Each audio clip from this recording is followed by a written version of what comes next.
안녕하세요. 글로벌소프트 이현주입니다.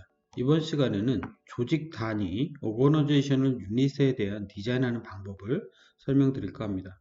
우리 조직 단위가 왜 만들어져야 하느냐, 어떻게 만들어져야 하느냐에 대한 이유를 제일 먼저 설명드릴 건데요.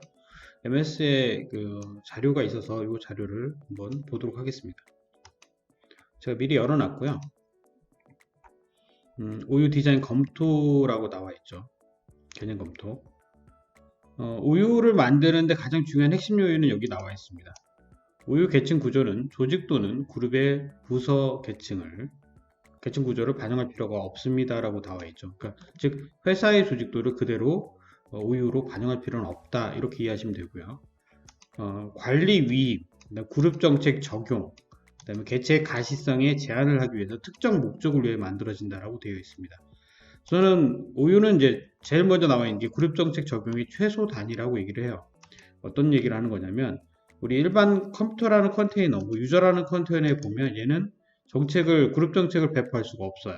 바로 이 OU들은 그룹 정책을 배포할 수 있지만 일반 컨테이너들은 그룹 정책을 배포할 수가 없다라고 이해하시면 될 것 같아요. 그래서 그룹 정책의 배포에 최소 단위 있다라고 얘기하시면 되고요. 두 번째는 각 조직마다 해당되는 위치에 대한 정책을 부여하는 거죠. 예를 들면 이 조직은 누가 관리해, 이 중에서 한국은 누가 관리해, 이 중에 뭐 미국은 누가 관리해 라고 관리자를 지정해서 제어 위임을 해줄 수가 있어요. 이걸 관리 위임, 뭐 제어 위임, 혹은 영어로는 뭐 딜리게이트 컨트롤이라고 해서 말을 쓰고 있는데, 그래서 뭐 제어 위임을 하고 이게 같은 말이에요. 그래서 관리 위임, 제어 위임, 딜리게이트 컨트롤 다 같은 말이라서 이것도 한번 자료를 좀 보도록 하겠습니다. 뭐 해당되는 자료를 보면 이게 이거죠. 딜리게이트 컨트롤. 그래서 방법에 대해서 자세하게 가이드가 되어 있는 겁니다. 그래서 특정한 OU에 사용자한테 관리 권한을 부여하는 거죠. 그러니까 예를 들어 여기 한국에 있는 글로벌 기업이다라고 하면 그 글로벌 기업의 한국에 있는 관리자한테 이 OU 밑에다가 권한을 부여합니다. 그러면 이 밑에서 사용자나 그룹을 만들어 넣을 수 있게끔 하는 그런 권한을 부여하는 거죠. 그래서 해당되는 요 OU에, 즉 KO라고 하는 OU 외에 다른 OU에는 접근이 안 되는 그런 방법을 부여하는 겁니다. 이걸 우리가 제어 위임, 관리 위임이라고 하죠. 제가 옛날 강의할 때 이런 요청을 받은 적이 있었어요. 모 대학에서 학사 행정을 하는데 다 AD에 조인되어 있는 환경이었고 클라이언트들의 학사 알바를 한 명 뽑아서 그 친구한테 패스워드 리셋만 할 수 있는 권한을 부여하고 싶다. 이런 것도 제어 위임에 해당되거든요. 관리 위임. 그래서 아니면 우리가 AD 조인을 하는데 특정한 사용자 원래 해당되는 지역이 여기다 주기 때문에 이 위치를 지정해서 AD를 조인하게 되어 있습니다. 그런데 우리가 디폴트로 조인하게 되면 다 어디로 들어가죠? 컴퓨터에서에 조인되죠. 그래서 여기다가 제어 위임해서 컴퓨터 계정을 만들 수 있는 권한을 부여하는 거죠. 관리자 권한을 안 주고 컴퓨터 권한을 부여할 수 있는 권한을 주는데 이런 것들을 우리가 제어 위임이라고 합니다. 요거 방법을 제 블로그에도 올려놓은 게 있어서 잠깐 본다면 여기에 이제 그런 관리 방법에 대해 제어 위임에 대한 방법을 자세히 기록을 해놨으니까요. 한번 나중에 따라해 보시면 좋을 것 같습니다. 제가 항상 이제 AD 뭐 디자인 얘기를 할 때는 디자인은 정답이 없다라고 말씀드립니다. 이유는 뭐냐면 되게 다양한 방식으로 디자인을 하시고요. 여기도 지금 뭐 또 다른 곳에서 이제 OU 디자인 지침이라고 나와 있는 건데 저랑 생각이 비슷해서 한번 올려봤습니다. 여기 디자인 가이드에 대한 부분이 나와 있는데 한국어로 번역을 해서 보도록 하겠습니다. 여기 샘플 설계라고 나와 있는데요. OU 구조 설계하는 방법에는 수백 가지가 있다. 그 중에 이제 가장 많이 쓰는 게 한 4가지 정도가 된다라고 설명되어 있습니다. 그만큼 되게 다양한 방법으로 되어 있어요. 그러니까 뭐 사용자 분류 단위, 이게 이제 조직 단위라고 생각하시면 되고요. 조직도대로 하는 것도 하나의 디자인이긴 합니다. 그러나 조직도대로 하는 거는 가급적 뭐 어떻게 해야 되냐면 작은 규모, 소규모 부서에서 유용한 디자인입니다. 그러니까 조직이 자주 변경되거나 이럴 때는 맞지 않고요. 특히 요즘 인사행동 같은 거 할 때는 그 솔루션에서 특정 위치에다 계정을 넣고 관리하는 이런 형태로 관리하기 때문에 이런 구조도 잘 맞진 않아요, 요즘은. 그래서 여러 디자인 지침에 대한 것도 한번 살펴보시라고 제가 여기다가 관련된 자료를 드렸고요. 그 위에 내용에 대한 부분들을 적어 놨습니다. 마지막으로 이제 계정에 대한 실제 MS가 어떻게 디자인하는지를 좀 보여드린다면 샘플이 또 있겠죠. 샘플이 이제 이게 실제 이런 구조를 MS는 얘기하고 있어요. 이걸 그대로 제가 OU로 표현을 해봤습니다. 이게 바로 어떤 거냐면 제가 마이크로소프트 디자인이라고 제가 연구원으로 하는 거 있죠. 이게 이제 실제 MS에서 디자인하는 가이드 방식이에요. 저도 옛날에 이런 방식으로 디자인했습니다. 뭐냐면 회사명, 즉 도메인명이 있으면 그 밑에 회사명의 OU를 하나 만들고요. 그 밑에 관리자, 그리고 컴퓨터, 그룹, 서비스 어카운트, 유저 이렇게 나와 있죠. 요거에 대한 설명들은 이 사이트에 가시면 그 자세히 설명되어 있어요. 얘가 뭘 의미하는지 나와 있는 거고요. 이걸 제가 여기 한글로 이렇게 좀 적어놨죠. 카피한 겁니다. 그래서 실제 어드민, 관리자 계정, 컴퓨터 이렇게 놨는데 이거를 이 부분을 저는 좀 쪼개는 게 좀 나을 것 같아서 어떤 형태로 디자인을 바꾸냐면 저는 요즘 들어 하는 디자인은 이 중에 어드민하고 서비스 계정을 따로 뺍니다. 그래서 IT 어드민이라고 저는 따로 빼요.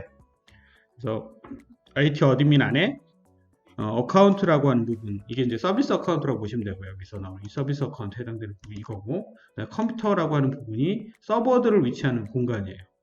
우리가 디폴트 위치가 컴퓨터에 존재하게 되는데 이 위치에 있으면 정책에 대한 부분이 해당되는 도메인 전체로 내려갈 수밖에 없죠. 그래서 기본적으로 AD 조인되게 되면 조인된 컴퓨터들은 해당 위치로 OU로 옮겨줘라 이렇게 되어 있죠. 그래서 어드민 컴퓨터 이렇게 되는 부분이 그런데 여기 서버들도 올라가면 안 되잖아요. 서버들은 이걸로 따로 빼는 겁니다. 서버들 그리고 제가 외부 사람이라 프로젝트를 하러 가거나 이러면 저한테 이제 외부 프로젝트 하는 PM이나 이런 사람들한테 계정 권한을 부여할 때가 있어요. 그러면 기존 오리지널 계정을 주는 게 아니고 새로운 계정을 만들어서 부여하게 되게 되겠죠. 뭐 세금계산서 계정이라든가 이런 계정도 여기다 들어갈 수 있고요. 그래서 일반적인 경우로 저는 옛날 디자인이 이렇다면 저는 이걸 약간 응용해서 나온다면 뭐 얘하고 얘를 쓰는 거죠. 이런 형태로 하나를 더 만들어요. 저는 뭘 만드냐면 테스트 OU를 하나 더 만들어서 여기다가 테스트 계정을 하나 갖다 놓습니다. 컴퓨터 계정하고. 그러면 이것도 가상머신으로 붙여버려요. 그 이유가 해당되는 그룹정책 테스트를 그룹정책을 배포하기 전에 테스트하기 위한 목적으로 테스트 OU를 하나 만들어 놓고요. 여기는 이제 순수 테스트하는 목적으로만 갖다 놓습니다. 그래서 실제 저는 OU를 3개를 만들죠. 테스트 OU 하나, IT 어드민 하나, 아니면 글로벌 소프트웨어 형태로 하나의 OU를 만들죠. 이 OU도 보면 컴퓨터, 그룹, 리타이어먼트, 뭐 이건 직급별 그룹인데, 뭐 타이틀 그룹, 뭐 유저 이렇게 나와 있죠. 이것도 좀 세분화시킬 수가 있어요. 예를 들면 글로벌한 기업에서는 실제는 어떻게 되어 있냐면 구조가 컴퓨터 그룹 유저 이렇게만 만들어져요.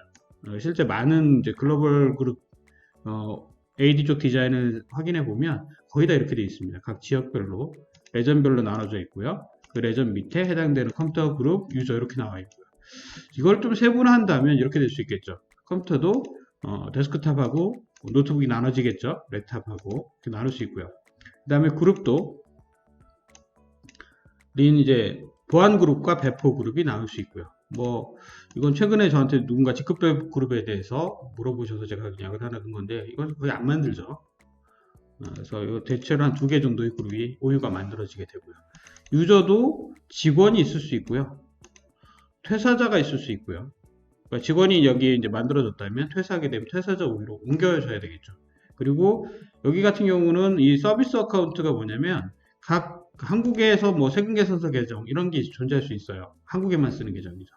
이런 서비스 계정들이 존재할 수 있기 때문에 그 계정에 대해서 여기다가 저장해 놓는 위치라고 생각하시면 될 것 같습니다. 그래서 이거는 이제 아까 IT 어드민의 이 어카운트랑 좀 다른 위치에 해당되겠죠. 그래서 여기 서비스 어카운트로 위치를 놓을 수 있을 겁니다.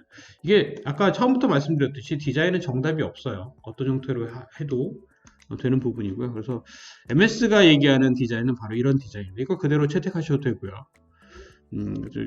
그 다음에 하나 회사인 경우 아까 이런 케이스 이거를 아까 저는 이렇게 좀 나누는 게 너무 뎁스가 많아서 귀찮다. 난 하나 회사고 조직도 많지 않기 때문에 이 정도면 난 충분하다 라고 하면 뭐 이렇게 만들 수 있겠죠. 이거를 이제 좀 더 세분화한다면 아래와 같이 만들 수 있는 겁니다. 그래서 각각 우유 디자인은 조금씩 다를 수 있어요. 그래서 디자인 정답이 없습니다. 그래서 약간은 근데 반드시 이제 여기 만들어야 될 게 요거 두 개는 따로 만들어 주시는 거 권장해 드려요. IT 어드민들 그다음에 그룹 정책 배포전 테스트하는 그룹 이렇게 만들고요. 나머지는 조직도 단위로 만드는 거는 아까 말씀드렸듯이 권장하지 않습니다.